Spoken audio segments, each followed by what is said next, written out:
Hello everyone. आज हम लोग क्लास 12 का एक नया चैप्टर स्टार्ट करने जा रहे हैं, इलेक्ट्रोकेमिस्ट्री। तो इलेक्ट्रोकेमिस्ट्री में हम लोग क्या पढ़ेंगे, पहले उसको एक बार ब्रीफ कर लेते हैं, उसके बाद हम लोग चैप्टर को स्टार्ट करते हैं। तो इलेक्ट्रोकेमिस्ट्री में हम इसमें 4 पार्ट्स में इलेक्ट्रोकेमिस्ट्री को हम लोग कवर करेंगे, जिसमें जो सबसे पहला टॉपिक जो होगा हम लोग पढ़ेंगे that is electrochemical cell. Electrochemical cell के बारे में पढ़ेंगे। फिर उसके बाद हम लोग इलेक्ट्रोलाइसिस के बारे में पढ़ेंगे, इलेक्ट्रोलाइसिस। ठीक है। इलेक्ट्रोकेमिकल सेल में हम लोग 2 तरीके का सेल पढ़ेंगे, गैल्वेनिक सेल और इलेक्ट्रोलाइटिक सेल। और इलेक्ट्रोलाइटिक सेल पढ़ने के साथ साथ हम लोग फिर किस में एंटर करेंगे, इलेक्ट्रोलाइसिस में, जिसमें हम लोग फैराडेज लॉ के बारे में पढ़ेंगे कि फैराडेज का फर्स्ट लॉ क्या है, फैराडेज का सेकंड लॉ क्या है। उसके बाद हम लोग कंडक्टेंस से रिलेटेड कुछ पढ़ेंगे, इलेक्ट्रोलाइटिक कंडक्टेंस, इलेक्ट्रोलाइटिक कंडक्टेंस के बारे में पढ़ेंगे। और फिर हम लोग लास्ट पार्ट में बैटरीज के बारे में पढ़ेंगे। कुछ कमर्शियल बैटरीज जो है वो कैसे काम करता है, उसके अंदर कौन से सेल रिएक्शंस होते हैं, उसके बारे में पढ़ेंगे। तो ये बेसिकली हम लोग ये 4 पार्ट में जो है इस चैप्टर को कवर करेंगे। सबसे पहले इलेक्ट्रोकेमिकल सेल के बारे में पढ़ेंगे, फिर इलेक्ट्रोलाइसिस के बारे में पढ़ेंगे, फिर इलेक्ट्रोलाइटिक कंडक्टेंस पढ़ेंगे और लास्ट में बैटरीज के बारे में पढ़ेंगे। ठीक है। तो सबसे पहला हम लोग इलेक्ट्रोकेमिकल सेल आज स्टार्ट करते हैं। तो हेडिंग लगाएंगे इलेक्ट्रोकेमिकल सेल। इलेक्ट्रोकेमिकल सेल जो होता है, इलेक्ट्रोकेमिकल सेल, इलेक्ट्रोकेमिकल सेल 2 तरीके का होता है। ठीक है। एक को हम लोग बोलते हैं गैल्वेनिक सेल,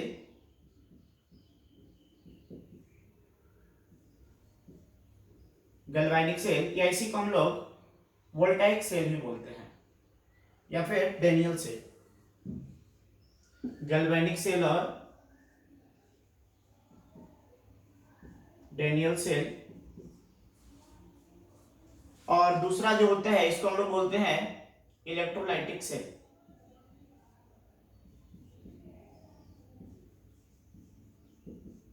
इलेक्ट्रोलाइटिक सेल। ठीक है। तो 2 तरीके का इलेक्ट्रोकेमिकल सेल होता है, एक है आपका गैल्वेनिक सेल और दूसरा है इलेक्ट्रोलाइटिक सेल। गैल्वेनिक सेल क्या करता है कि जो केमिकल एनर्जी को, जैसे जो भी रिएक्शन हो रहा है स्पॉन्टेनियस रिएक्शन, तो उस स्पॉन्टेनियस रिएक्शन से क्या कर सकते हैं, जो एनर्जी रिलीज होता है उसको हम लोग किस एनर्जी में कन्वर्ट कर लेंगे, इलेक्ट्रिकल एनर्जी में कन्वर्ट कर लेंगे। तो उस इलेक्ट्रिकल एनर्जी में कन्वर्ट करने के लिए जो डिवाइस यूज करते हैं उस डिवाइस का नाम क्या है, गैल्वेनिक सेल। और इलेक्ट्रोलाइटिक सेल क्या होता है, इसके अंदर क्या होगा, जो नॉन स्पॉन्टेनियस रिएक्शन है उसमें क्या करते हैं, बाहर से इलेक्ट्रिसिटी डालते हैं और इलेक्ट्रिसिटी के हेल्प से, मतलब इलेक्ट्रिकल एनर्जी के हेल्प से नॉन स्पॉन्टेनियस केमिकल रिएक्शन को स्पॉन्टेनियस कर देते हैं। मतलब यहाँ पे क्या हो रहा है, यहाँ पे इलेक्ट्रिकल एनर्जी किस में कन्वर्ट हो रहा है, केमिकल एनर्जी में, और यहाँ पे क्या हो रहा है, केमिकल एनर्जी इलेक्ट्रिकल एनर्जी में कन्वर्ट हो रहा है। तो बेसिकली डिफरेंस क्या है कि गैल्वेनिक सेल के अंदर इलेक्ट्रिकल एनर्जी बनता है किससे, केमिकल एनर्जी की हेल्प से, और इलेक्ट्रोलाइटिक सेल में क्या होता है, इलेक्ट्रिकल एनर्जी किस में कन्वर्ट हो जाता है, केमिकल एनर्जी में। तो मैं यहाँ पे लिख दे रहा हूं ब्रीफ में, chemical energy, chemical energy is converted into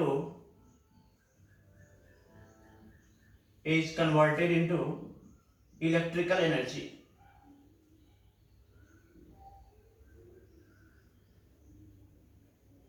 chemical energy जो है वो इलेक्ट्रिकल एनर्जी में कन्वर्ट हो जाएगा, किसके अंदर, गैल्वेनिक सेल के अंदर। और इलेक्ट्रोलाइटिक सेल के अंदर क्या होगा, electrical energy is converted into chemical energy. इसके अंदर क्या हो जाएगा, इलेक्ट्रिकल एनर्जी केमिकल एनर्जी में कन्वर्ट हो जाएगा। मतलब जस्ट एक दूसरे का क्या हो रहा है, उल्टा हो रहा है। यहाँ पे केमिकल से इलेक्ट्रिकल हो रहा है, यहाँ से इलेक्ट्रिकल से केमिकल हो रहा है। तो जिसमें केमिकल से इलेक्ट्रिकल एनर्जी में कन्वर्ट होगा उसको हम लोग क्या बोलते हैं, गैल्वेनिक सेल, और जिसमें इलेक्ट्रिकल से केमिकल कन्वर्ट होगा उसको हम लोग क्या बोलते हैं, इलेक्ट्रोलाइटिक सेल। तो अब हम लोग गैल्वेनिक सेल के बारे में थोड़ा डिटेल में पढ़ेंगे, उसके बाद फिर हम लोग बाद में इलेक्ट्रोलाइटिक सेल के बारे में आएंगे। तो हेडिंग लगाएंगे गैल्वेनिक सेल।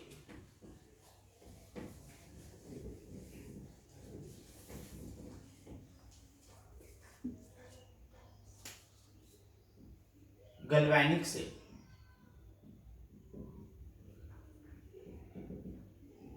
एक टिपिकल गैल्वेनिक सेल बना रहे हैं यहाँ पे, जो क्लास 11th में आप लोगों ने पढ़ा होगा जब रेडॉक्स रिएक्शन पढ़ रहे होगे, तो रेडॉक्स वाले चैप्टर में एक सेल दिया हुआ था कॉपर और जिंक वाला, वही हम लोग यहाँ पे गैल्वेनिक सेल ड्रॉ कर रहे हैं। सपोज कि हमारे पास यहाँ पे एक कंपार्टमेंट है, एक बीकर है, जिसके अंदर क्या रखा हुआ है, जिसके अंदर ZnSO4 सोल्यूशन रखा हुआ है, जिंक सल्फेट रखा हुआ है। क्या है इसके अंदर? Zinc sulphate. और जिंक सल्फेट का कुछ कंसंट्रेशन दिया हुआ रहेगा, मान लेते हैं इसका कंसंट्रेशन है C1 मोलारिटी, ठीक है। और इसके अंदर क्या कर दिया यहाँ पे, जिंक रॉड जो है, जिंक रॉड ये जो है आपका डिप्ड है इसके अंदर, दिस इज जिंक। और दूसरा कंपार्टमेंट हमने लिया, दूसरे कंपार्टमेंट में क्या किया है कि हमारे पास कॉपर सल्फेट का सॉल्यूशन है, दिस इज CuSO4 सॉल्यूशन, और मान लेते हैं इसका कंसंट्रेशन है C2 मोलारिटी, ठीक है। Capital M indicates molarity and C1 and C2 are concentration. और इसके अंदर हमने क्या किया, कॉपर का प्लेट जो है वो इसके अंदर डिप कर दिया, दिस इज कॉपर। अब क्या किए कि दोनों को क्या कर दिए हैं, कनेक्ट कर दिए, और यहां पे मान लेते हैं कुछ वोल्ट मीटर लगाएंगे, ठीक है। समझ आ रही बात? अब देखो यहां पे क्या होगा कि ये जो हमारा कंपार्टमेंट है और ये अलग कंपार्टमेंट है, दो कंपार्टमेंट है, ठीक है। तो एक कंपार्टमेंट को हम लोग बोलते हैं, अगर ये पूरा हमारा गैल्वेनिक सेल है तो एक कंपार्टमेंट को बोलते हैं हम लोग हाफ सेल, और इसको बोलेंगे हाफ सेल, मतलब दोनों मिलाकर क्या हो जाएगा, एक कंप्लीट गैल्वेनिक सेल बन जाएगा। अच्छा, साथ में यहां पे देखो कि अगर मान लेते हैं कि जिंक अगर इलेक्ट्रॉन लूज करके Zn2+ बनता है, तो इलेक्ट्रॉन का मूवमेंट इधर से इधर की तरफ होगा। इलेक्ट्रॉन किधर मूव करेगा, इधर से इधर की तरफ, मतलब इलेक्ट्रॉन ऐसे जाएगा। अब क्या होगा, तो अगर इलेक्ट्रॉन का मूवमेंट जिंक से कॉपर की तरफ है, तो बताओ करंट का मूवमेंट किधर होता है? करंट का जो डायरेक्शन होता है वो इलेक्ट्रॉन के मूवमेंट के अपोजिट होगा, तो करंट का डायरेक्शन जो होगा इधर की तरफ होगा, मतलब this is the direction of current. और इलेक्ट्रॉन के फ्लो का डायरेक्शन किधर है, जिंक से कॉपर की तरफ, और करंट का डायरेक्शन किधर है, कॉपर से जिंक की तरफ। अब देखो यहां पे क्या करते हैं, एक सॉल्ट ब्रिज हम लोग यूज करते हैं, सॉल्ट ब्रिज। सॉल्ट ब्रिज का काम क्या होता है वो भी हम लोग पढ़ेंगे, क्या होता है ये salt bridge, this is salt bridge, this is salt bridge. अब देखो यहां पे ये जो हमारा कंपार्टमेंट है, ये जो जिंक वाला जो कंपार्टमेंट है, यहां पे हो रहा होता है कौन सा रिएक्शन, ऑक्सीडेशन, और यहां पे कौन सा रिएक्शन हो रहा है, रिडक्शन। तो इसको हम लोग बोलते हैं ऑक्सीडेशन हाफ सेल, और इसको हम लोग क्या बोलेंगे, रिडक्शन हाफ सेल। समझ आ रही बात? तो देखो यहां पे सबसे पहले हम लोग ये देख लेते हैं कि ये हमारा कहलाएगा, दिस इज एनोड, और ये जो कहलाएगा वो हमारा क्या कहलाएगा, कैथोड, ठीक है। अच्छा, अभी भी कुछ लोगों को ये कंफ्यूजन है कि एनोड मतलब नेगेटिव चार्ज या पॉजिटिव चार्ज, कैथोड मतलब नेगेटिव या पॉजिटिव, तो ऐसे कभी भी आप डील करोगे तो आपको कंफ्यूजन होगा, क्योंकि हमने बताया क्या कि इलेक्ट्रोकेमिकल सेल दो तरीके का होता है, गैल्वेनिक सेल और इलेक्ट्रोलाइटिक सेल। तो जो साइन होता है ना एनोड और कैथोड का, वो चेंज करता है दोनों सेल के अंदर।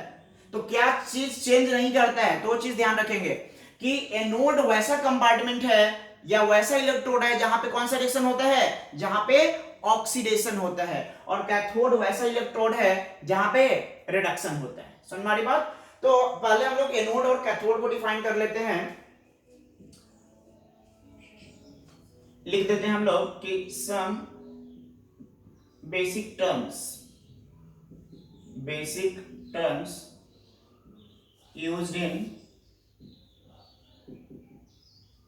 Galvanic cell, galvanic cell. तो क्या क्या हमारे पास कुछ टर्म्स यूज होंगे गैल्वेनिक सेल में, उसके बारे में हम लोग थोड़ा सा देख लेते हैं। तो पहला जो टर्म यूज हो रहा है दैट इज कि एनोड। एनोड क्या होता है? तो एनोड हमारा वो कंपार्टमेंट है या वो ऐसा इलेक्ट्रोड है जहां पे क्या कौन सा रिएक्शन हो रहा होता है, जहां पे ऑक्सीडेशन हो रहा होता है। और ऑक्सीडेशन आप लोग पढ़ के आए हैं क्लास 11th में, रेडॉक्स रिएक्शन के अंदर ऑक्सीडेशन क्या होता है, लॉस ऑफ इलेक्ट्रॉन। जहां पे इलेक्ट्रॉन जो इलेक्ट्रॉन लूज करते हैं उसको हम लोग क्या बोलते हैं, ऑक्सीडेशन। तो एनोड के बारे में हम लोग लिखेंगे कि electrode where oxidation takes place। Electrode where oxidation takes place उसको हम लोग क्या बोलते हैं, एनोड। दूसरा क्या है, कैथोड। कैथोड क्या हो जाएगा कि वैसा इलेक्ट्रोड जहां पे क्या होता हो, रिडक्शन होता हो। तो लिख लेंगे electrode where reduction takes place, reduction takes place. वैसा इलेक्ट्रोड जहां पे रिडक्शन होता है उसको हम लोग क्या बोलेंगे, कैथोड। अब देखो एक चीज और होता है यहाँ पे, इसको हम लोग बोलते हैं ऑक्सीडेशन हाफ सेल और इसको बोलते हैं रिडक्शन हाफ सेल। ये जो दो अलग अलग कंपार्टमेंट है ना, दो अलग अलग कंपार्टमेंट है, तो एक कंपार्टमेंट को हम लोग क्या बोलेंगे, हाफ सेल, इसको बोलेंगे हाफ सेल। समझ में आ रही बात। तो हाफ सेल क्या इंडिकेट करता है, हाफ सेल इंडिकेट करेगा कि या तो वो ऑक्सीडेशन हाफ सेल है या फिर रिडक्शन हाफ सेल है। मतलब जहां पे ऑक्सीडेशन हो रहा होगा जिस कंपार्टमेंट के अंदर उसको हम लोग बोलेंगे ऑक्सीडेशन हाफ सेल, और जहां पे रिडक्शन हो रहा होगा उसको हम लोग बोलेंगे रिडक्शन हाफ सेल। तो हाफ सेल जो है, हाफ सेल ये जो है दो तरीके का हो गया, that is oxidation half cell, oxidation half cell, और दूसरा है रिडक्शन हाफ सेल।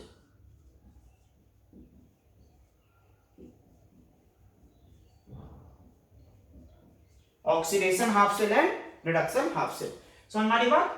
तो ऑक्सीडेशन हाफ सेल क्या हो गया कि वैसा कंपार्टमेंट जहां पे कौन सा रिएक्शन हो रहा होगा, ऑक्सीडेशन हो रहा होगा, उसको ऑक्सीडेशन हाफ सेल या फिर एनोडिक हाफ सेल भी बोल सकते हैं, क्योंकि ऑक्सीडेशन कहां पे होता है, एनोड पे होता है। तो इसको ऑक्सीडेशन हाफ सेल या फिर एनोडिक हाफ सेल भी बोलते हैं, एनोडिक हाफ सेल।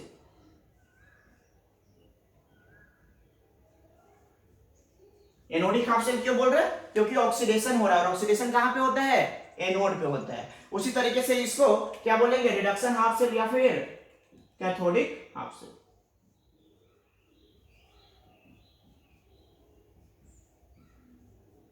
क्लियर है। तो ये हमारा हाफ सेल हो गया। अगर ये इधर ऑक्सीडेशन हो रहा होगा तो ये हमारा ऑक्सीडेशन हाफ सेल हो गया, और ये हमारा रिडक्शन हाफ सेल हो गया। तो हमने ये समझ लिया कि एनोड क्या होता है, कैथोड क्या होता है, और हाफ सेल्स क्या होते हैं, एनोडिक हाफ सेल और कैथोडिक हाफ सेल, या फिर oxidation half cell and reduction half cell. अब देखो यहां पे जो रिएक्शन हो रहा है, यहां पे जो रिएक्शन हो रहा है ये हमारा एनोड है। तो एनोड पे जो रिएक्शन हो रहा है, एट एनोड हमारा क्या रिएक्शन हो रहा है, कौन सा रिएक्शन हो रहा होगा, हमारा हो रहा होगा ऑक्सीडेशन। एनोड पे कौन सा रिएक्शन होता है, ऑक्सीडेशन। तो एनोड पे ऑक्सीडेशन हो रहा है। ऑक्सीडेशन में क्या रिएक्शन हो रहा है, देखो यहां पे जो जिंक है वो जैसे ही ये जो ZnSO4 सॉल्यूशन में डालते हैं जिंक को, तो जिंक मेटल का जो एटम होता है उसका टेंडेंसी होता है कि ये निकल करके बाहर सॉल्यूशन में आ सकता है, या जो सॉल्यूशन में Zn2+ है वो इसके ऊपर डिपॉजिट हो सकता है, दोनों टेंडेंसी होता है। समझ में आ रही बात। तो यहां पे क्या होगा कि जो जिंक है, जिंक क्या करेगा, वो Zn2+ के फॉर्म में कहां आ जाएगा, ZnSO4 सॉल्यूशन में, और जो दो इलेक्ट्रॉन जो निकल रहा होगा वो इलेक्ट्रॉन क्या करेगा, यहां से इधर की तरफ मूव करेगा, किधर तरफ, कॉपर की तरफ। और जैसे ही कॉपर के पास इलेक्ट्रॉन आएगा, यहां पे इलेक्ट्रॉन जैसे ही आया तो यहां पे क्या हमारे पास प्रेजेंट है, Cu2+, तो ये इलेक्ट्रॉन लेगा और कॉपर क्या होने लगेगा, इस कॉपर प्लेट के ऊपर डिपॉजिट होने लगा। कहां का कॉपर, ये जो सॉल्यूशन में जो कॉपर Cu2+ जो पड़ा हुआ है, ये सॉल्यूशन का Cu2+ कहां पे डिपॉजिट होने लगेगा, इस कॉपर प्लेट के ऊपर डिपॉजिट होने लगेगा। तो क्या हो रहा है, देखो यहां पे जिंक जो है वो Zn2+ के फॉर्म में कहां जा रहा है, सॉल्यूशन में जा रहा है, और साथ में इलेक्ट्रॉन लूज कर रहा है। वो इलेक्ट्रॉन इधर से मूव करते करते कहां पहुंच रहा है, कैथोड पे। और कैथोड पे क्या हो रहा है कि जैसे ही यहाँ पे Cu2+ जो था, Cu2+ ये इलेक्ट्रॉन लिया और कहां पे डिपॉजिट हो गया, कॉपर के ऊपर जाकर के डिपॉजिट हो रहा है। तो एनोड पे हमारा रिएक्शन जो हो रहा है वो क्या हो रहा है, जिंक जो था सॉलिड और Zn2 प्लस सोल्यूशन में चला गया, एक्वस में चला गया, और साथ में 2 इलेक्ट्रॉन लूज कर दिए। समझ में आ गई बात? देखो, loss of electron is called oxidation. और एट कैथोड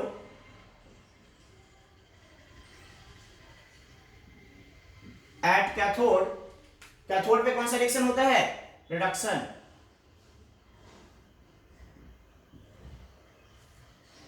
तो कैथोड पे क्या रिएक्शन हो रहा होगा? ये जो Cu2+ जो है सॉल्यूशन के अंदर, वो इलेक्ट्रॉन एक्सेप्ट करके कहां पे डिपॉजिट होने लग जाएगा? इस कॉपर प्लेट के ऊपर डिपॉजिट होने लग जाएगा। तो इस पे रिएक्शन क्या हो रहा होगा? Cu2+, कहां वाला? सॉल्यूशन वाला।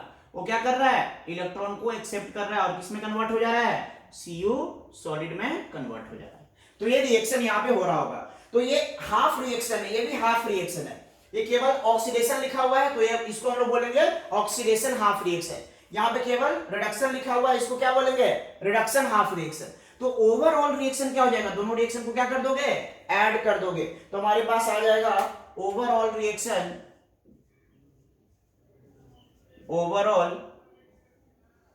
रिएक्शन जो है वो क्या हो जाएगा? दोनों को ऐड कर दो तो इलेक्ट्रॉन तो कैंसिल हो जाएगा। तो ये हमारे पास बच जाएगा Zn solid plus Cu2+ aqueous, और इधर हमारे पास मिल जाएगा Zn2+ aqueous plus Cu solid. समझ में आ गई बात? तो ये हमारा हो जाएगा ओवरऑल रिएक्शन। तो इस सेल रिएक्शन के लिए है। अब यहां पे मान लेते हैं कि ZnSO4 या जिंक या कुछ भी चेंज करते हैं, इलेक्ट्रोड या इलेक्ट्रोलाइट अगर हम चेंज करेंगे तो क्या होगा? हमारा सेल रिएक्शन चेंज हो जाएगा। तो सेल रिएक्शन जो है वो किस पे डिपेंड कर रहा है? कि इलेक्ट्रोड और इलेक्ट्रोलाइट कौन सा है उसके ऊपर हमारा सेल रिएक्शन डिपेंड कर रहा है। इलेक्ट्रोड समझ में आ रहा है ना? ये जो मेटल प्लेट है इसको इलेक्ट्रोड बोल रहे हैं, और ये जो सॉल्यूशन है ZnSO4 का, इसको क्या बोल रहे हैं? इलेक्ट्रोलाइट। उसी तरीके से यहाँ पे इलेक्ट्रोड कौन सा है? कॉपर, और यहाँ पे जो सॉल्यूशन पर है वो उसको क्या बोल रहे हैं? इलेक्ट्रोलाइट। समझ में आ गई बात? अब देखो यहाँ पे ये तो बात हो गया कि हमारा एनोड और कैथोड क्या होता है, एनोडिक हाफ कैथोडिक हाफ क्या होता है। तो हम लोग कुछ बेसिक टर्म्स पढ़ रहे थे, तो एनोड के बारे में पढ़ लिया, कैथोड के बारे में पढ़ लिया, एनोडिक हाफ सेल और कैथोडिक हाफ सेल के बारे में पढ़ लिया। अब कुछ और भी बेसिक टर्म्स होता है, जैसे मान लेते हैं कि सेल पोटेंशियल है या इलेक्ट्रोड पोटेंशियल है, उसके बारे में देखते हैं क्या होता है। लेकिन उसको देखने से पहले इसके बारे में थोड़ा सा देख लीजिए। जो सॉल्ट ब्रिज लिखे हैं यहाँ पे, क्या लिखा हुआ है? Salt bridge. तो सॉल्ट ब्रिज क्या काम करता है इसके बारे में थोड़ा देखो। सॉल्ट ब्रिज का काम क्या है? जैसे आप सोचो कि यहां से जो जिंक है वो Zn2+ के फॉर्म में सॉल्यूशन में आ गया और इलेक्ट्रॉन इधर जाने लग गया। अब इलेक्ट्रॉन इधर जा रहा है, मतलब इलेक्ट्रॉन का फ्लो किधर हो रहा है? एनोड से कैथोड की तरफ, और करंट का फ्लो किधर हो रहा है? कैथोड से एनोड की तरफ, जो कि यहाँ पे शो किया हुआ है। अब क्या होगा कि जब इलेक्ट्रॉन इधर जाने लगेगा तो यहाँ पे क्या होने लगेगा? यहाँ पे पॉजिटिव चार्ज का एक्युमुलेशन होने लगेगा और इधर नेगेटिव चार्ज ज्यादा होने लगेगा ना। अरे यहाँ पे Zn2+ की वजह से इस कंपार्टमेंट में पॉजिटिव चार्ज का कंसंट्रेशन बढ़ने लगेगा, और यहाँ पे CuSO4 का जो Cu2+ है ये तो यहाँ पे आकर के डिपॉजिट हो गया, तो इसके अंदर क्या बचा? SO4 2-, तो क्या होने लगेगा? यहाँ पे नेगेटिव चार्ज और यहाँ पे पॉजिटिव चार्ज एक्युमुलेट होने लगेगा। तो बताओ क्या इलेक्ट्रॉन अब इधर से इधर फ्लो कर पाएगा? क्योंकि इधर भी निगेटिव है, इलेक्ट्रॉन पे भी निगेटिव है, तो क्या इलेक्ट्रॉन को आने देगा? नहीं आने देगा। इलेक्ट्रॉन को बोलेगा कि भाई तुम मत आओ, क्योंकि हम ऑलरेडी निगेटिव चार्ज है, नेगेटिव रिपल्सन होने लगेगा। यहाँ पे ऑलरेडी पॉजिटिव था तो इलेक्ट्रॉन को जाने भी नहीं देगा। ये पॉजिटिव क्या करना चाहेगा? इलेक्ट्रॉन को पकड़ के रखना चाहेगा। तो क्या करता है ये सॉल्ट ब्रिज क्या करता है? ये जो पॉजिटिव और नेगेटिव जो एक्सेस हो गया ना दोनों तरफ, इधर भी न्यूट्रल नहीं रहा, इधर भी न्यूट्रल नहीं रहा, इसके न्यूट्रलिटी को मेंटेन करता है। समझ में आ रही बात? और साथ में अब देखो इलेक्ट्रॉन इधर से इधर गया, तो सर्किट कंप्लीट तो हो नहीं रहा है, अब उसको इधर से इधर वापस भी आना पड़ेगा। तो ये दूसरा काम क्या करता है? सर्किट को कंप्लीट करने का काम करता है। ये जो इलेक्ट्रिकल सर्किट है कि इलेक्ट्रॉन यहां से यहां गया, अब गया तो इधर से वापस इधर आना भी पड़ेगा इसको, तो किसके थ्रू आएगा? वो सॉल्ट ब्रिज के थ्रू ऐसे आएगा। समझ में आ रही बात? तो सॉल्ट ब्रिज का रोल क्या है? सॉल्ट ब्रिज का रोल है कि इलेक्ट्रिकल न्यूट्रलिटी को मेंटेन रखना, और साथ में ये जो इलेक्ट्रिकल सर्किट है इस सर्किट को कंप्लीट करना। साथ में एक और काम करता है कि अगर मान लो सॉल्ट ब्रिज नहीं होता, तो क्या होता? इधर पॉजिटिव चार्ज, इधर नेगेटिव चार्ज एक्युमुलेट हो जाता और इधर पॉजिटिव चार्ज एक्युमुलेट हो जाता, और अगर पॉजिटिव चार्ज और नेगेटिव चार्ज एक्युमुलेट हो जाता तो इलेक्ट्रॉन का मूवमेंट रुक जाता है या स्लो हो जाता है, एक तरीके से बोल सकते हैं। कितना स्पीड में इलेक्ट्रॉन पहले जा रहा था, अब धीरे धीरे क्या हो जाएगा, वो इलेक्ट्रॉन का फ्लो स्लो हो जाएगा। तो ये जो पोटेंशियल डेवलप हुआ, इधर पॉजिटिव चार्ज हो गया, इधर नेगेटिव चार्ज हो गया, तो दोनों के बीच में जो एक पोटेंशियल डेवलप हो गया, जो इलेक्ट्रॉन के मूवमेंट को क्या कर रहा है, स्लो कर रहा है, या बोल सकते हैं कि रोक रहा है। तो ये जो पोटेंशियल है, इसको हम लोग क्या बोलते हैं, लिक्विड जंक्शन पोटेंशियल। तो ये जो सॉल्ट ब्रिज क्या किया, उस लिक्विड जंक्शन पोटेंशियल को मिनिमाइज कर दिया, ताकि इलेक्ट्रॉन आसानी से इधर जा सके। समझ में आ रही बात। दूसरा चीज है कि सॉल्ट ब्रिज होता क्या है, इसके अंदर क्या यूज करते हैं हम लोग। तो सॉल्ट ब्रिज के अंदर नाम ही है सॉल्ट ब्रिज, मतलब सॉल्ट का एक ब्रिज है। तो इसके अंदर हम लोग क्या यूज करते होंगे, इसके अंदर हम लोग यूज करते हैं सॉल्ट यूज करते हैं, जो कि कोलाइडल सॉल्यूशन ऑफ अगर अगर जेल, जो अगर अगर जेल है ना, उसके कोलाइडल सॉल्यूशन में ये सोक्ड होता है, मतलब उसके साथ कोलाइडल सॉल्यूशन ऑफ अगर अगर होता है और साथ में सॉल्ट होता है। तो अब बात आता है कि क्या कोई भी सॉल्ट यहाँ पे यूज कर लेंगे सॉल्ट ब्रिज में, तो वो सब हम लोग अभी देखेंगे सॉल्ट ब्रिज के बारे में थोड़ा डिटेल, कि सॉल्ट ब्रिज का फंक्शन क्या है, सॉल्ट ब्रिज के अंदर सॉल्ट कौन सा यूज करेंगे। तो हेडिंग लगाएंगे नेक्स्ट, सॉल्ट ब्रिज।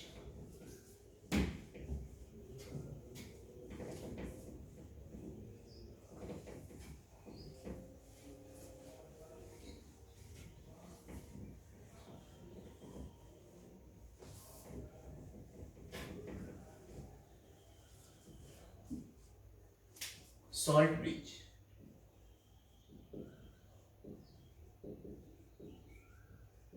तो सॉल्ट ब्रिज देखिए क्या होता है। तो रोल क्या है इसका, role of salt bridge, what is the role of salt bridge. Role of salt bridge, salt bridge का रोल क्या है। पहला रोल कि ये जो है इलेक्ट्रिकल सर्किट को कंप्लीट करता है। तो पहला रोल क्या हो जाएगा, it completes the electrical circuit,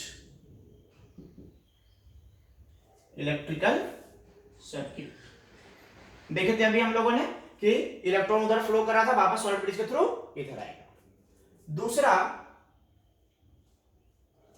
कि सॉल्ट ब्रिज इलेक्ट्रिकल सर्किट को तो कंप्लीट करता है, साथ ही साथ जो हमारा इलेक्ट्रोलाइट का जो सॉल्यूशन था उसके इलेक्ट्रिकल न्यूट्रलिटी को क्या करता है, मेंटेन करता है, मतलब उसको न्यूट्रल बनाए रखता है। तो दूसरा हम लोग लिख सकते हैं it maintains the electrical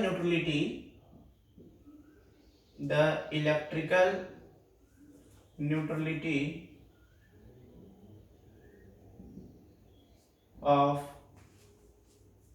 electrolyte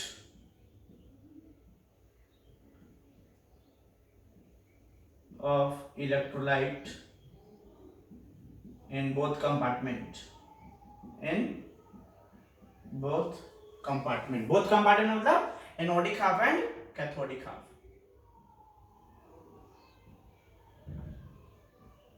ठीक है। और तीसरा क्या काम करता है, जो अभी बताए थे कि अगर सॉल्ट ब्रिज नहीं होता तो क्या होता, एक पोटेंशियल डेवलप हो जाता जिसकी वजह से इलेक्ट्रॉन का फ्लो स्लो हो जाता। तो उस पोटेंशियल को हम लोग क्या बोलते हैं, लिक्विड जंक्शन पोटेंशियल। तो तीसरा लिख सकते हैं कि इट मिनिमाइजेस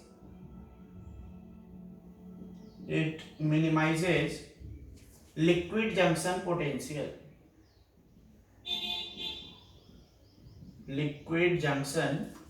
पोटेंशियल, जिसको शॉर्ट में बोलते हैं एलजेपी, लिक्विड जंक्शन पोटेंशियल। अब बात करते हैं कि लिक्विड जंक्शन पोटेंशियल है क्या। तो ये जो लिक्विड जंक्शन पोटेंशियल है वो क्या होता है कि अगर मान लो सॉल्ट ब्रिज यूज नहीं करते, तो क्या हो रहा था, यहां से इलेक्ट्रॉन जा रहा था इधर की तरफ और इलेक्ट्रॉन जा रहा था, तो यहाँ पे पॉजिटिव चार्ज डेवलप हो जाता और यहाँ पे निगेटिव चार्ज डेवलप हो जाता। तो क्या हो जाता है, एक पोटेंशियल डेवलप हो जाता ना दोनों इलेक्ट्रोड के बीच, मतलब दोनों कंपार्टमेंट के बीच क्या हो जाता है, एक पोटेंशियल डेवलप हो जाता, जिसकी वजह से इलेक्ट्रॉन का फ्लो क्या हो जाता, स्लो हो जाता। इसी पोटेंशियल को हम लोग क्या बोलते हैं, लिक्विड जंक्शन पोटेंशियल। क्लियर है।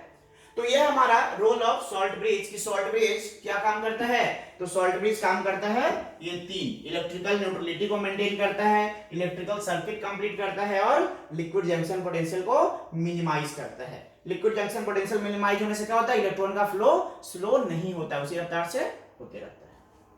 दूसरा चीज कि जो सॉल्ट ब्रिज होता है, तो सॉल्ट ब्रिज में हम लोग क्या यूज करते हैं, सॉल्ट ब्रिज में हम लोग यूज करते हैं सॉल्ट प्लस अगर अगर जेल,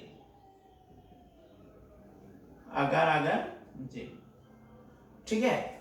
तो सॉल्ट ब्रिज में सॉल्ट और अगर अगर जेल यूज करते हैं। तो क्या सॉल्ट ब्रिज में हम लोग कोई भी सॉल्ट यूज कर सकते हैं, या सॉल्ट का कुछ नेचर होना चाहिए पार्टिकुलर, उसी सॉल्ट को हम लोग यूज कर सकते हैं? तो बिल्कुल सॉल्ट का कुछ पार्टिकुलर नेचर होना चाहिए, उसी का हम लोग यूज कर सकते हैं, कोई भी सॉल्ट हम लोग यूज नहीं करेंगे। तो लिखेंगे nature of salt, nature of salt used in salt bridge.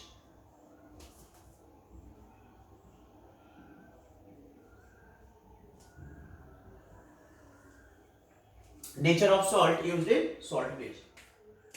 पहला नेचर जो होगा दैट इज कि सॉल्ट हम लोग को ऐसा यूज करना है जो कि ना तो एनोड में जो इलेक्ट्रोलाइट रखा हुआ है या इलेक्ट्रोड रखा हुआ है उसके साथ रिएक्शन करे, और ना ही जो कैथोड में इलेक्ट्रोलाइट या इलेक्ट्रोड रखा हुआ है उसके साथ रिएक्शन करे। मतलब ओवरऑल हम लोग बोल सकते हैं कि सेल रिएक्शन को डिस्टर्ब नहीं करे। मतलब सॉल्ट ऐसा यूज करना है कि that is inert towards the electrode and electrolyte.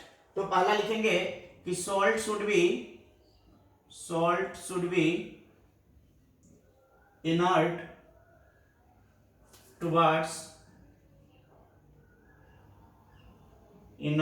towards electrode and electrolytes।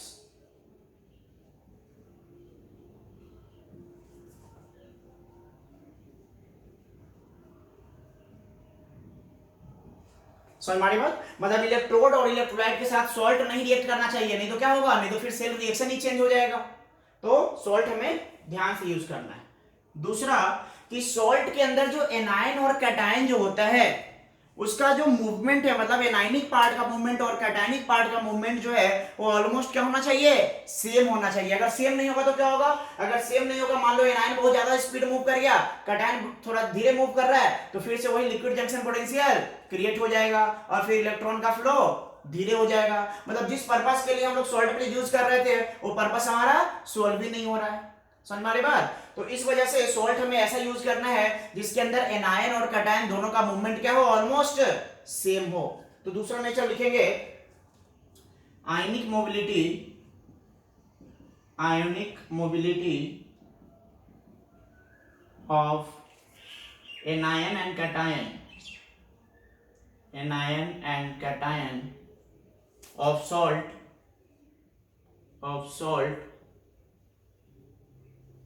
should be almost same, almost क्या होना चाहिए, दोनों का मोबिलिटी सेम होना चाहिए। मतलब जितना स्पीड से सॉल्ट का कैटायन मूव करेगा उतना ही स्पीड से सॉल्ट का एनायन भी मूव करना चाहिए। तीसरा, जो सॉल्ट हम लोग यूज करते हैं सॉल्ट ब्रिज में जनरली, तो वो कैसा यूज करते हैं, वो यूज करते हैं जो स्ट्रॉन्ग इलेक्ट्रोलाइट होता है, मतलब जो इजीली क्या हो जाए, आयंस के फॉर्म में डिसोसिएट हो जाए, ठीक है ना। तो जनरली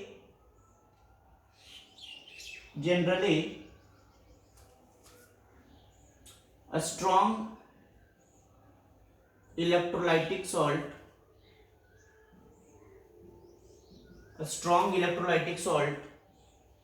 like कौन कौन सा, जैसे NaCl यूज कर सकते हैं, NaNO3 यूज कर सकते हैं, KCl यूज कर सकते हैं, KNO3 यूज कर सकते हैं, etcetera are use.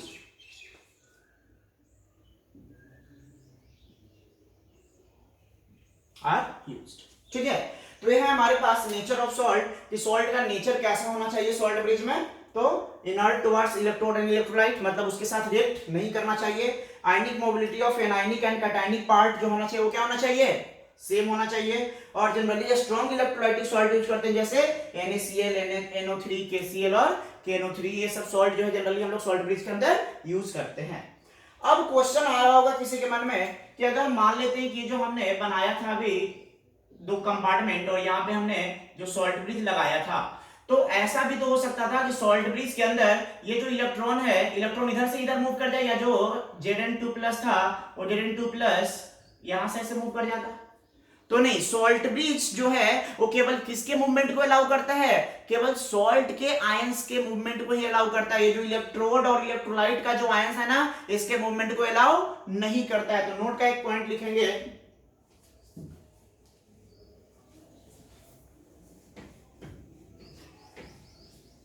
Right one note point, salt bridge allow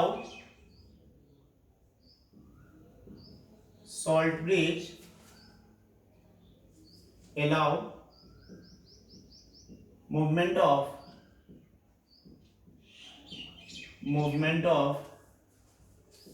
ions of salt only,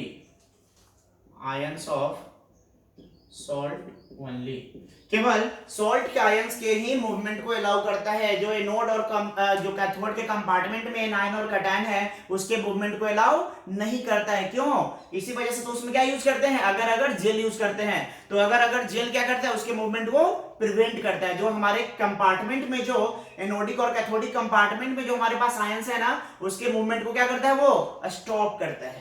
clear है? तो ये चीज ध्यान रखेंगे कि केवल सोल्ट के ही आयन, जैसे मान लो NaCl यूज कर रहे हैं तो Na+ और Cl- का ही मूवमेंट होगा। Zn+, या Cu2+ या SO4 2- का मूवमेंट सॉल्ट ब्रिज के थ्रू नहीं होगा।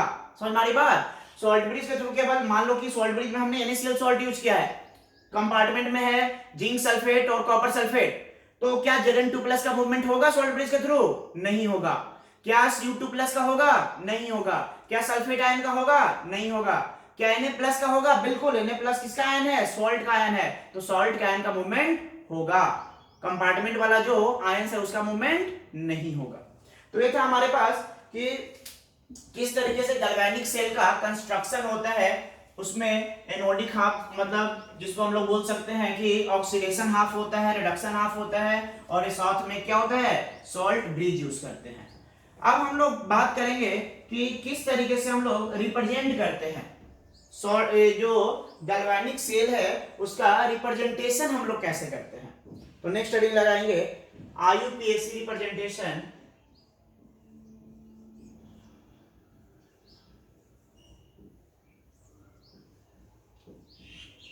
IUPAC representation of galvanic cell।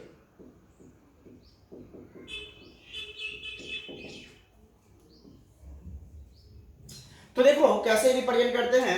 सबसे पहले हम लोग लेफ्ट हैंड साइड में हम लोग लिखते हैं एनोड, ठीक है, एनोड कंपार्टमेंट को लिखते हैं, और राइट साइड में क्या लिखते हैं, कैथोड। ठीक है, लेफ्ट साइड में कौन सा लिख दिए, एनोड, और राइट साइड में लिख दिए कैथोड, और दोनों को बीच में क्या करते हैं, ऐसे दो डबल लाइन ऐसे दिखाते हैं। तो दो डबल लाइन क्या इंडिकेट करता है, दो डबल लाइन इंडिकेट कर रहा है सॉल्ट ब्रिज को। समझ में आ रही बात? मतलब ये इंडिकेट कर रहा है हमारा किसको, सॉल्ट ब्रिज। ठीक है, जैसे मान लो एक एग्जांपल, सपोज कि हमारे पास ये वाला जो अभी ड्रॉ किए थे, सेम वही वाला सेल हम यहाँ पे ड्रॉ कर रहे हैं। यहाँ पे है ZnSO4, मान लो इसका कंसंट्रेशन है C1, और यहाँ पे जिंक था, दिस इज जिंक, और यहाँ पे है से CuSO4, और यहाँ पे है कंसंट्रेशन से C2, और यहाँ पे है ये हमारा कॉपर इलेक्ट्रोड है। ठीक है, इसको हमने कनेक्ट कर दिया है, और साथ में लगा हुआ क्या है, इसके अंदर सॉल्ट ब्रिज भी साथ में है। This is the salt bridge, यहाँ पे लिख दे रहे हैं salt bridge, BRIDGE, salt bridge. ठीक है, तो ये सॉल्ट ब्रिज ऐसे लगा हुआ है।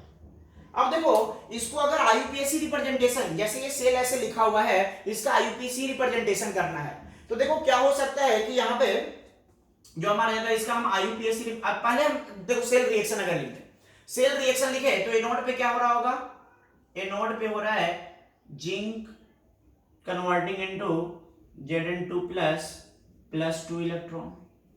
और कैथोड पे क्या हो रहा है, कैथोड पे हो रहा है Cu2 plus 2 electron changing into Cu salt. अब मान लो कि बोला जाए कि ये जो सेल है या फिर ये जो सेल रिएक्शन दिया हुआ है, ऐसे भी दे सकता है ये overall reaction, overall cell reaction, overall cell reaction क्या हो जाएगा, ये हो जाएगा Zn plus Cu2 plus gives Zn2 plus Cu। तो ये है ओवरऑल सेल रिएक्शन। अब देखो या तो ऐसे दे दे या फिर ये ऐसे दे दे और बोले कि इसका आईयूपीएसी रिप्रेजेंटेशन बताइए, तो इसका आईयूपीएसी रिप्रेजेंटेशन क्या हो जाएगा, IUPAC cell representation, cell representation जो होगा इस सेल के लिए, जो गिवन सेल है, इस गैल्वेनिक सेल के लिए अगर हम आईयूपीएसी सेल रिप्रेजेंटेशन की बात करें तो देखो एनोड का हम लोग क्या लिखते हैं, एनोड पे ऑक्सीडेशन होता है और कैथोड पे रिडक्शन होता है। तो सबसे पहले एनोड, एनोड पे क्या हो रहा है, जिंक किस में कन्वर्ट हो रहा है, Zn2+ में कन्वर्ट हो रहा है। तो हम लोग ऐसे लिखेंगे इसको कि जिंक सॉलिड था, ये किस में कन्वर्ट हो रहा है, Zn2+ में कन्वर्ट हो रहा है और ये एक्वस। या फिर हम लोग इसके ब्रैकेट में क्या लिख सकते हैं, इसका कंसंट्रेशन लिख सकते हैं। कितना कंसंट्रेशन है, C1, इसका कंसंट्रेशन कितना है, C1 मोलारिटी। अब देखो यहां पे जिंक सॉलिड था और Zn2+ किस फॉर्म में है, एक्वस फॉर्म में है। तो जो दो अलग अलग फेज में है ना, ये सॉलिड फेज है और ये लिक्विड फेज है, एक्वस फेज है, तो दोनों अलग अलग फेज में है। तो ये जो लाइन, जो एक सिंगल जो लाइन है, जो ऐसे सिंगल लाइन इंडिकेट करता है, ये सिंगल लाइन क्या इंडिकेट करता है, फेज बाउंड्री को इंडिकेट करता है। It indicates phase boundary, phase boundary. ठीक है, अगर दोनों मान लो एक्वस होता तो फिर फेज बाउंड्री नहीं लगाते, उस समय क्या लगाते, कॉमा लगाते हैं। अगर दोनों सेम फेज में हो तो कॉमा लगाते हैं, अगर अलग अलग फेज में हो तो फिर एक सिंगल लाइन ड्रॉ करते हैं। और डबल लाइन को ड्रॉ करते हैं तो क्या इंडिकेट करता है, double line salt bridge indicate करता है। समझ में आ गई बात। तो ये हो गया हमारा ऑक्सीडेशन हाफ का रिएक्शन। ऑक्सीडेशन हाफ का रिएक्शन क्या हो गया, Zn सॉलिड जो है Zn2+ में कन्वर्ट हो रहा है और ये सॉलिड जो है एक्वस फॉर्म में है, तो फेज अलग अलग है तो फेज बाउंड्री दे दिया गया है। तो ये हो गया हमारा एनोड वाला, मतलब लेफ्ट हैंड साइड में क्या हो गया, एनोड। यही आईयूपीएसी कन्वेंशन है, लेफ्ट हैंड साइड में हमेशा क्या लिखते हैं, एनोड को लिखते हैं, राइट हैंड साइड में कैथोड को लिखते हैं। और दोनों हाफ सेल जो है किससे सेपरेटेड होगा, सॉल्ट ब्रिज से सेपरेटेड होगा। तो ये हमारा एनोड वाला रिएक्शन लिख दिया यहाँ पे। समझने के बाद ये एनोड का रिएक्शन हमारे यहाँ पे हो गया। अब क्या लिखना है, कैथोड का रिएक्शन। कैथोड का रिएक्शन लिखने से पहले क्या लगाना है, सॉल्ट ब्रिज। देखो इसमें भी सॉल्ट ब्रिज लगा हुआ था, तो क्या करेंगे यहाँ पे, सॉल्ट ब्रिज लगा देंगे। सॉल्ट ब्रिज लगाने के लिए क्या करेंगे, दो वर्टिकल लाइन ऐसे ड्रॉ कर देंगे, ये सॉल्ट ब्रिज इंडिकेट कर रहा है। अब रिडक्शन लिखेंगे, तो देखो रिडक्शन में क्या हो रहा है, कैथोड में क्या हो रहा है, Cu2+ किस में कन्वर्ट हो रहा है, Cu में कन्वर्ट हो रहा है। ये एक्वस फेज में है क्योंकि Cu2+ एक्वस फेज में रहा होगा, और Cu किस फेज में है, यहाँ पे जाकर के डिपॉजिट हो जाएगा किस फेज में, सॉलिड। तो यहाँ पे भी अलग अलग फेज है, मतलब यहाँ पे भी फेज बाउंड्री लगाना पड़ेगा। तो सबसे पहले क्या लिखेंगे यहाँ पे लिखेंगे हम लोग Cu2+, Cu2+, और इसका कंसंट्रेशन कितना है, Cu2+ का कंसंट्रेशन कितना दिया हुआ है, C2 मोलारिटी। तो लिख देंगे हम लोग ब्रैकेट में C2 मोलारिटी, और फिर फेज बाउंड्री लगाएंगे और इधर लिख देंगे Cu सॉलिड। समझना के बाद, तो ये क्या इंडिकेट कर रहा है, ये इंडिकेट कर रहा है हमारा सॉल्ट ब्रिज, और ये क्या इंडिकेट कर रहा है, ये इंडिकेट कर रहा है फेज बाउंड्री। समझ में आ गई बात। अब देखो ऐसे भी हो सकता है, देखो आपको ये सेल रिएक्शन दिया हुआ था, सेल रिएक्शन से हमने क्या लिख दिया, सेल रिप्रेजेंटेशन। अब हो सकता है कि सेल रिप्रेजेंटेशन दे दे और आपको बोला जाए क्या लिख दो, सेल रिएक्शन लिख दो। तो सेल रिप्रेजेंटेशन देकर के सेल रिएक्शन हम लोग लिख सकते हैं कैसे, देखो ये हमारा क्या होता है, ये एनोड होता है और ये कैथोड होता है। तो एनोड पे क्या हो रहा है, जिंक Zn2+ में कन्वर्ट हो रहा है और कैथोड पे Cu2+ Cu में कन्वर्ट हो रहा है। तो ये वाला रिएक्शन हम लोग आसानी से वहां वो देख करके ये वाला लिख सकते हैं, और ये दिया रहे तो ये वाला लिख सकते हैं, मतलब एक दूसरे से आपस में चेंज कर सकते हैं। मतलब ये देख करके ये पूछ सकता है या ये देख करके ये पूछ सकता है, तो दोनों हम लोग एक दूसरे को देख करके लिख सकते हैं। ठीक है, तो ये था IUPAC representation of galvanic cell, कि सेल को हम लोग किस तरीके से रिप्रेजेंट करते हैं सिंबॉलिक फॉर्म में। क्लियर है यहां तक।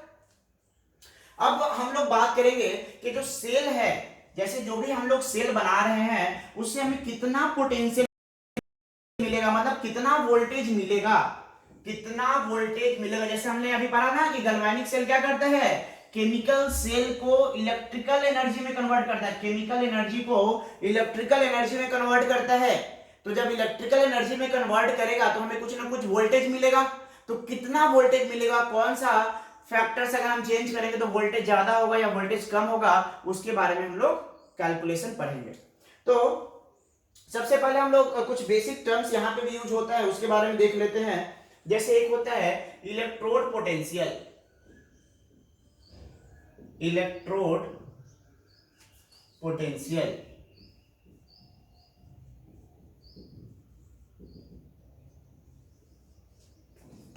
ठीक है।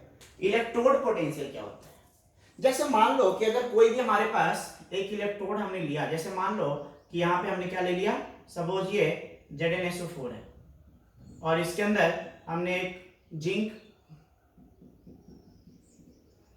ये है जिंक, इसको डिप कर दिया।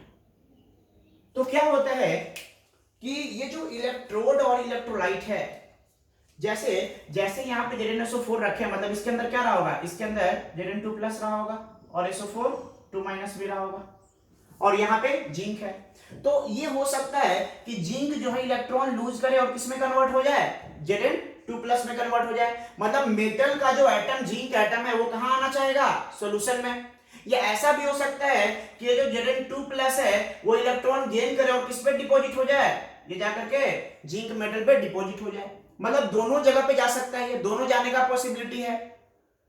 तो जैसे ही जिंक जो ये इलेक्ट्रोलाइट है, इस इलेक्ट्रोलाइट में जैसे ही इस इलेक्ट्रोड को डिप करते हैं तो दोनों के बीच में क्या होता है, ये जो जैसे ही डिप किए तो इसके सरफेस जैसे ही इसके कांटेक्ट में आया, किसके कांटेक्ट में, इलेक्ट्रोलाइट के कांटेक्ट में, तो वहां पे एक पोटेंशियल डेवलप हो जाता है। किसके किसके बीच, इलेक्ट्रोड और इलेक्ट्रोलाइट के बीच। तो उस पोटेंशियल को ही हम लोग क्या बोलते हैं, इलेक्ट्रोड पोटेंशियल। समझ में आगे बात, तो लिख लेंगे इलेक्ट्रोड पोटेंशियल के बारे में, potential develop, potential developed between electrode and electrolyte when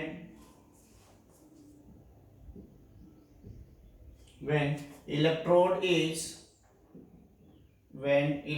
is dipped into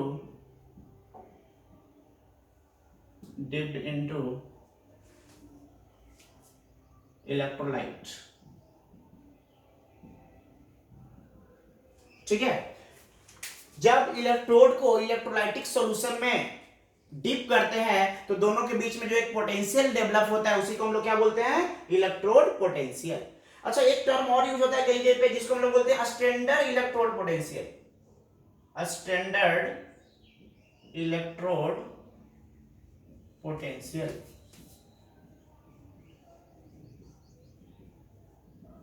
standard electrode potential का मतलब क्या हुआ कि इलेक्ट्रोड पोटेंशियल ही है लेकिन ये स्टैंडर्ड वैल्यू है। स्टैंडर्ड वैल्यू मतलब कि इलेक्ट्रोड और इलेक्ट्रोलाइट दोनों का एक्टिविटी कितना होना चाहिए, 1 होना चाहिए। अगर दोनों का एक्टिविटी, मतलब जैसे इलेक्ट्रोलाइट के लिए एक्टिविटी क्या होता है, उसका कंसंट्रेशन, तो अगर दोनों का एक्टिविटी हम 1 कर दे, उस समय जो इलेक्ट्रोड पोटेंशियल डेवलप होगा उसको हम लोग क्या बोलेंगे, स्टैंडर्ड इलेक्ट्रोड पोटेंशियल। तो क्या लिखेंगे इसके बारे में, electrode potential, electrode potential developed when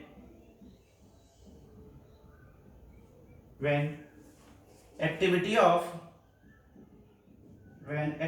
of all species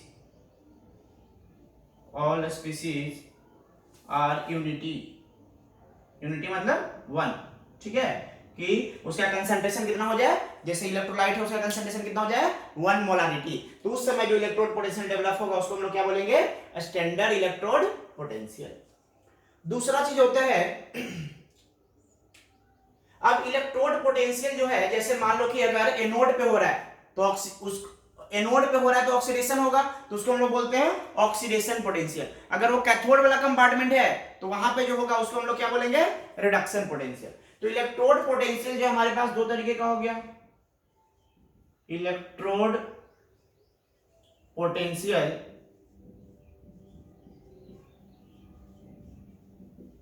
दो तरीके का हो गया। कौन कौन सा? एक हो गया ऑक्सीडेशन पोटेंशियल, ऑक्सीडेशन पोटेंशियल,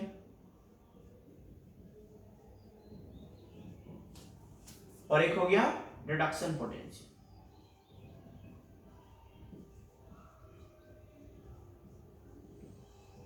मतलब अगर एनोडिक वाला कंपार्टमेंट में है, मतलब एनोड वाला इलेक्ट्रोड और इलेक्ट्रोलाइट है, तो वहां पे जो होगा उसको क्या बोलेंगे, ऑक्सीडेशन पोटेंशियल, और जो कैथोड वाला पे होगा उसको क्या बोलेंगे, रिडक्शन पोटेंशियल। ऑक्सीडेशन पोटेंशियल और रिडक्शन पोटेंशियल दो तरीके का हो गया इलेक्ट्रोड पोटेंशियल। अगर बाय डिफॉल्ट कुछ नहीं लिखा हुआ है, केवल लिखा हुआ है इलेक्ट्रोड पोटेंशियल, तो बाय डिफॉल्ट इलेक्ट्रोड पोटेंशियल मतलब क्या समझना है, रिडक्शन पोटेंशियल। सुन हमारी बात। तो ये कन्वेंशन है कि अगर केवल ये लिखा हो क्या, इलेक्ट्रोड पोटेंशियल, केवल इलेक्ट्रोड पोटेंशियल लिखा हो, कुछ मेंशन नहीं किया कि ऑक्सीडेशन है कि रिडक्शन है, तो बाय डिफॉल्ट क्या समझना है कि वो क्या लिखा होगा, रिडक्शन पोटेंशियल लिखा होगा। ये कन्वेंशन है, ठीक है ना, कि बाय डिफॉल्ट इलेक्ट्रोड पोटेंशियल मतलब रिडक्शन पोटेंशियल। क्लियर है? जैसे लिखा रहा है स्टैंडर्ड इलेक्ट्रोड पोटेंशियल, मतलब हम लोग बोल सकते हैं कि स्टैंडर्ड रिडक्शन पोटेंशियल का बात किया जा रहा है, ऑक्सीडेशन पोटेंशियल नहीं। अगर केवल लिखा हुआ है स्टैंडर्ड इलेक्ट्रोड पोटेंशियल, मतलब किस पोटेंशियल का बात किया जा रहा है, रिडक्शन पोटेंशियल। तो by default electrode potential means reduction potential. अब तीसरा जो होता है दैट इज सेल पोटेंशियल।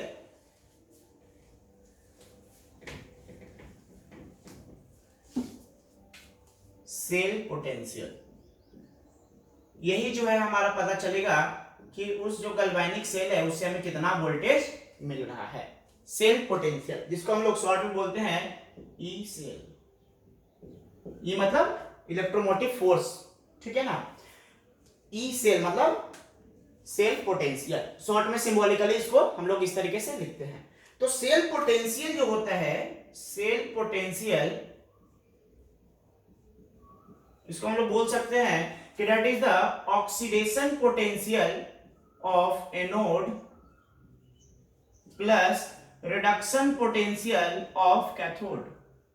मतलब दोनों के बीच का जो डिफरेंस है एक्चुअल में, दोनों का अगर ऑक्सीडेशन ऑक्सीडेशन ले ले, तो जो एनोड पे हमारा जो ऑक्सीडेशन पोटेंशियल डेवलप होगा और कैथोड पे जो रिडक्शन पोटेंशियल डेवलप होगा, दोनों को अगर हम ऐड कर दे तो हमें क्या मिल जाएगा, हमें मिल जाएगा सेल पोटेंशियल। सेल पोटेंशियल मतलब ई सेल मिल जाएगा। अब एक चीज और देखो, यहां पे नोट का पॉइंट लिख दे रहे हैं कि अगर कोई भी ऑक्सीडेशन पोटेंशियल जो है वो होता है that is equals to minus of reduction potential किसी एक पार्टिकुलर के लिए, किसी एक पार्टिकुलर कंपार्टमेंट के लिए। जैसे अगर हम बात करें कि ऑक्सीडेशन पोटेंशियल, सपोज ऐसे लिख दे कि oxidation potential is equals to minus of reduction potential. Oxidation potential किसके बराबर होता है, माइनस ऑफ रिडक्शन पोटेंशियल। तो हम लोग यहां से क्या लिख सकते हैं, यहां से हम लोग लिख सकते हैं कि ई सेल जो सेल पोटेंशियल होगा दैट इज ऑक्सीडेशन पोटेंशियल की जगह पे हम लोग क्या लिख सकते हैं, माइनस ऑफ रिडक्शन पोटेंशियल। तो इसको हम लोग लिख सकते हैं minus of reduction potential of, ये नोड का एनोड ही रहेगा, समझ हमारी बात, और प्लस ये क्या हो जाएगा, reduction potential of cathode. Clear है? मतलब हम लोग लिख सकते हैं कि E cell is equals to reduction potential of cathode minus reduction potential of anode. Clear है? तो ई सेल जो होगा that is reduction potential of cathode minus reduction potential of anode. इसका मतलब क्या है, देखो कैथोड किधर रहता है, राइट की तरफ या लेफ्ट की तरफ, आईयूपीएसी रिप्रेजेंटेशन याद करो, आईयूपीएसी रिप्रेजेंटेशन में कैथोड किधर लिखते हैं, राइट या लेफ्ट, राइट की तरफ लिखते हैं कैथोड और लेफ्ट की तरफ लिखते हैं एनोड। तो इसी को क्या लिखते हैं, जो reduction potential of left minus reduction potential of right, जिसको EL माइनस ER भी कहीं कहीं पे लिखा हुआ रहता है। लेकिन डोंट कंफ्यूज राइट और लेफ्ट, हमें नहीं करना है। हमें क्या देखना है, हमें देखना है कि कैथोड है या फिर एनोड है। तो सिंपल ये वाला फॉर्मूला याद रखना है, ये सबसे इंपॉर्टेंट फॉर्मूला है कि सेल पोटेंशियल निकालना है तो जहां पे ऑक्सीडेशन हो रहा है उसका ऑक्सीडेशन पोटेंशियल ऐड कर दो, और जहां पे रिडक्शन हो रहा है उसका रिडक्शन पोटेंशियल ऐड कर दो। कैथोड पे रिडक्शन होता है तो उसका क्या ले लेंगे, रिडक्शन पोटेंशियल, और एनोड पे क्या होता है ऑक्सीडेशन, तो उसका क्या ले लेंगे, ऑक्सीडेशन पोटेंशियल। तो हम लोग इस तरीके से क्या निकाल सकते हैं, सेल पोटेंशियल निकाल सकते हैं। क्लियर है। तो अगर कुछ भी नहीं दिया हुआ है तो बाय डिफॉल्ट सेल पोटेंशियल मतलब क्या समझना है, सेल पोटेंशियल ये इलेक्ट्रोड पोटेंशियल मतलब क्या समझना है, रिडक्शन पोटेंशियल। तो जनरली रिडक्शन पोटेंशियल ही दिया हुआ रहता है, इसलिए हमने रिडक्शन पोटेंशियल के टर्म में यहां पे लिख दिया है। यहां पे क्या था, ऑक्सीडेशन पोटेंशियल, ऑक्सीडेशन की जगह पे क्या कर दिया, minus of reduction potential. Clear है। तो ये चीज आप ध्यान रखेंगे, ई से equals to reduction potential of cathode minus reduction potential of. अब एक होता है ई नॉट सेल मतलब स्टैंडर्ड सेल पोटेंशियल, तो यहां पे भी क्या लगा देंगे, standard oxidation potential of anode plus standard reduction potential of cathode. तो लिख लेंगे next standard cell potential,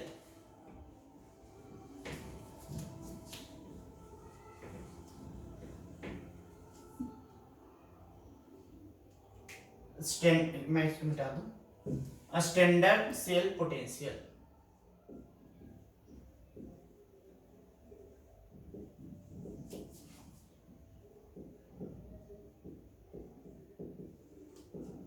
standard cell potential जिसको बोलते हैं ई नॉट सेल, ऐसे इंडिकेट करते हैं ई नॉट सेल। तो क्या लिखेंगे, standard cell potential that is E naught cell equals to a standard oxidation potential of anode plus a standard reduction potential of cathode। समझ में बात, एसओपी क्या है, स्टैंडर्ड ऑक्सीडेशन पोटेंशियल, और एसआरपी क्या है, स्टैंडर्ड रिडक्शन पोटेंशियल। तो simple formula हम लोग यही यूज करेंगे। आगे में क्या लग गया, बस स्टैंडर्ड टर्म यूज लग गया। जैसे एक क्वेश्चन, एक एग्जांपल करते हैं, एक एग्जांपल है आपके लिए, पूछा जा रहा है कि find E cell for cell reaction, E cell for cell, suppose लिखा हुआ है Zn2 plus Cu2 plus Cu। ठीक है, यहां पे आपको मान लेते हैं ई नॉट सेल पूछा जा रहा है कि find E naught cell for this reaction. Clear है। अब ई नॉट सेल आपसे पूछा गया है और साथ में आपको दिया हुआ है given E not of Zn2 plus 2 Zn equals to minus 0.76 volt and E naught of Cu2 plus Cu equals to plus 0.34 volt। देखो ये क्वेश्चन है, क्वेश्चन ये है कि आपको निकालना क्या है, आपको निकालना है ई नॉट सेल मतलब स्टैंडर्ड सेल पोटेंशियल आपको निकालना है। किस रिएक्शन के लिए, किस सेल के लिए, इस सेल के लिए, Zn से Zn2 प्लस Cu2 प्लस है Cu, और ये दिया हुआ है। अब देखो यहाँ पे ये जो दिया हुआ है वो क्या दिया हुआ है, एक बार ध्यान से देखो क्या दिया हुआ है कि Zn2 प्लस किस में कन्वर्ट हो रहा है, जिंक में। तो क्या हो रहा है, Zn2 प्लस से Zn जा रहा है, मतलब ऑक्सीडेशन नंबर क्या हो रहा है, डिक्रीज कर रहा है ना, 2 प्लस से कहां जा रहा है, 0 में। तो ये क्या दिया हुआ है, ये रिडक्शन पोटेंशियल दिया हुआ है। ये भी क्या दिया हुआ है, Cu2 प्लस से Cu जा रहा है, ये भी क्या दिया हुआ है, रिडक्शन पोटेंशियल दिया हुआ है। अब देखो हमारा जो रिएक्शन जो दिया हुआ है वो क्या दे रहा है कि यहाँ पे जो एनोड है, ये हमारा एनोड है ना, तो ये ऑक्सीडेशन हो रहा होगा, मतलब Zn किसमें कन्वर्ट हो रहा है, Zn2 प्लस में, तो इसका पोटेंशियल चाहिए, और साथ में Cu2 प्लस से Cu इसका पोटेंशियल चाहिए। तो देखो ध्यान से सॉल्यूशन ध्यान से देखना कि यहाँ पे हम लोग जो ई नॉट सेल लिखेंगे, ई नॉट सेल क्या लिखेंगे, standard oxidation potential of anode. तो एनोड पे क्या रिएक्शन हो रहा है, ऑक्सीडेशन कौन सा हो रहा है, Zn से Zn2 प्लस। तो हम लोग लिख सकते हैं कि ई नॉट ऑफ Zn से Zn2 प्लस लिख सकते हैं ना। अरे Zn से Zn2 प्लस हो रहा है ना रिएक्शन, तो ई नॉट ऑफ Zn से Zn2 प्लस प्लस और क्या हो रहा होगा, Cu2 प्लस से Cu हो रहा है, तो हम लोग क्या लिखेंगे, ई नॉट ऑफ Cu2 प्लस से Cu। क्लियर है।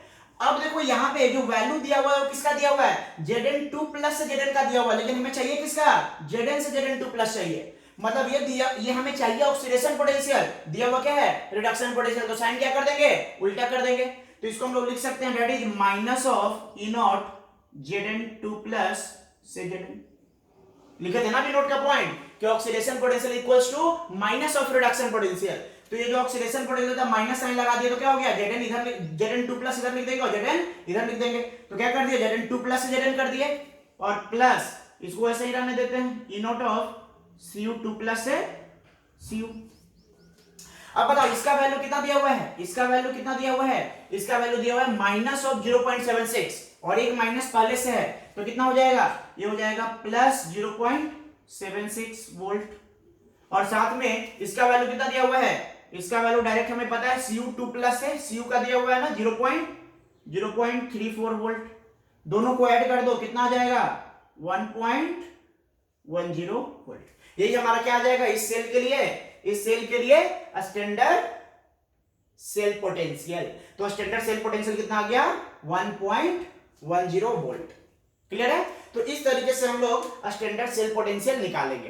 तो ये तो हो गया कि स्टैंडर्ड सेल पोटेंशियल हम लोग ऐसे निकाल लिए। अब अगर सेल पोटेंशियल निकालना है तो कैसे निकालेंगे, तो सेल पोटेंशियल जो है वो डिपेंड करेगा कि यहाँ पे कंसंट्रेशन इसका कितना है, इसका कंसंट्रेशन अगर हम चेंज कराएंगे तो क्या होगा, सेल पोटेंशियल भी चेंज होगा। तो हम लोग अगले क्लास में देखेंगे कि किस तरीके से इलेक्ट्रोलाइट का कंसंट्रेशन अगर हम चेंज करते हैं तो हमारा सेल पोटेंशियल क्या हो जाता है, चेंज कर जाता है, जिसको हम लोग बोलते हैं नर्स्ट इक्वेशन। एक इक्वेशन है नर्स्ट नाम के साइंटिस्ट ने दिया था जो बताता है कि किस तरीके से हम लोग कंसंट्रेशन चेंज करेंगे तो हमारा सेल पोटेंशियल चेंज होगा। तो इसके बारे में हम लोग अगले क्लास में पढ़ेंगे। आज हम लोग यहीं पे स्टॉप करते हैं, ठीक है, ओके, थैंक यू।